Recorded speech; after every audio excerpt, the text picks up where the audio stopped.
তারা যেহেতু কোনো ছাত্র, তারা সাবালক হয় নাই রাজনীতির জন্য। রাজনীতি করতে হলে একটা বয়স লাগে, তারা ওই বয়সে পৌঁছে নাই। তারা এখনই স্টুডেন্ট, তারা প্রাপ্তবয়স্ক হয় নাই। একটা মানুষের বয়স লাগে।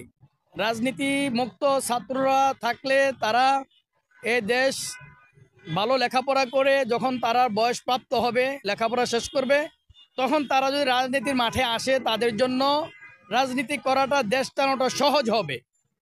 আর তারা যেহেতু কোনো ছাত্র, তারা সাবালক হয় নাই রাজনীতির জন্য। রাজনীতি করতে হলে একটা বয়স লাগে, তারা ওই বয়সে পৌঁছে নাই। আমার দৃষ্টিতে রাজনীতি মুক্ত হওয়া চাই ছাত্ররা। যা দেখলাম বিগত 6-7 মাসে, ভেবেছিলাম ছাত্ররা দেশ পরিবর্তন করবে, সমাজ পরিবর্তন হবে। আসলে দেখলাম যে তারা যখন দায়িত্ব নিল, দেখলাম যে আরও আমরা আতঙ্কে বাস করতেছি। আমরা আতঙ্কে বাস করতে পেরেছি, সন্ধ্যায় ঘরের বাইরে যেতে পারতেছি না, ভয় লাগতেছে, যেটা সত্য কথা। আপনি আরও জরিপ নিয়ে দেখবেন।